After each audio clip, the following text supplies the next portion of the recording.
Et salut tout le monde, aujourd'hui on va parler de la saison 3 de The Orville que vous pouvez trouver sur Disney+.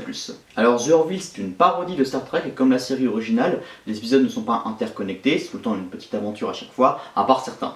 Alors il y a des épisodes qui font très Star Trek, du genre les héros sont coincés dans une simulation, ou alors il y a un alien qui va dans le vaisseau. Et bon, pour moi c'est pas les plus intéressants, les meilleurs c'est plutôt ceux qui ont un débat philosophique, social, voire les deux. Comme par exemple dans l'épisode Le Robot Galeux, donc le premier, où un Kylon qui est donc un peuple de robots qui ont détruit leur créateur parce qu'ils étaient réduits en esclavage. Donc déjà là il y a un petit truc philosophique assez classique. Et ces Kylon ont décidé de détruire tous les êtres biologiques de l'univers, dont les humains, à part un, Isaac, donc celui dont on parlait avant, qui lui est pour les êtres biologiques et fait même partie de l'équipage de The Orville, donc le nom du vaisseau. Mais dans le vaisseau, les gens n'aiment pas Isaac tout simplement parce que son peuple, dans la saison précédente, avait essayé de détruire la Terre et a d'ailleurs fait plein de morts. Mais Isaac, lui, ne s'associe pas du tout à son peuple. Bon, avant oui, mais plus maintenant. Et ça du coup, ça va créer un débat social qui, comme celui d'avant, est très d'actualité. Autre exemple, l'épisode 5, le genre de Topa, qui fait d'ailleurs suite à l'épisode 4 de la saison 1, question de genre. Et du coup, dans cet épisode...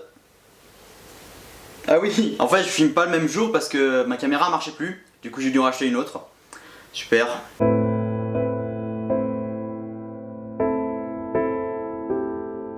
Du coup, l'épisode question de genre parle d'une race d'aliens où il y a uniquement des mâles, mais un des couples qui est sur leur ville va avoir une fille. Et du coup, les parents vont vouloir faire une opération sans le consentement de la fille, du coup, pour qu'elle devienne un garçon. Et du coup, il y aura plein de débats sur est-ce que c'est moral de faire ça, mais en même temps c'est leur culture, etc., etc.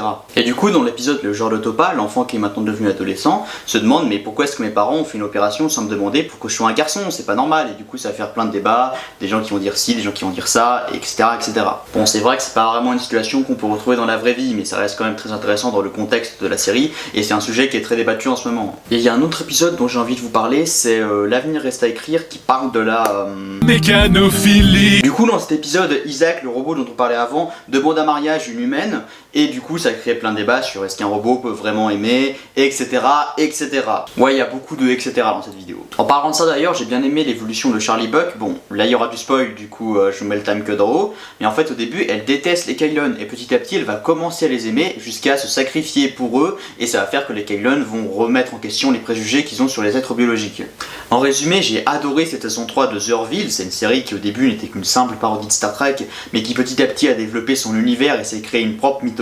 C'est peut-être un petit peu trop politique pour certains mais c'est ça qui rend la série intéressante. D'ailleurs en parlant de ça, il y a un épisode politique que j'ai trouvé très intéressant, c'est 12 pluies apaisantes. Bon, c'est vrai qu'on dirait un petit peu Joe Biden et Donald Trump dans l'espace.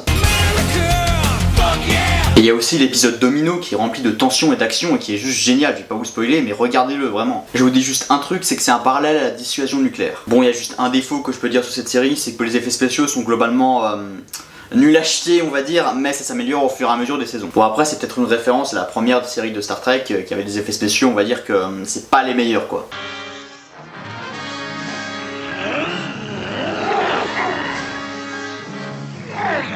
Pour conclure, la saison 3 de The Orville c'est sûrement la meilleure de la série et je vous la conseille vivement. Et je vais même jusqu'à dire que c'est plus qu'une bonne parodie de Star Trek, c'est un bon Star Trek tout court. À la prochaine fois.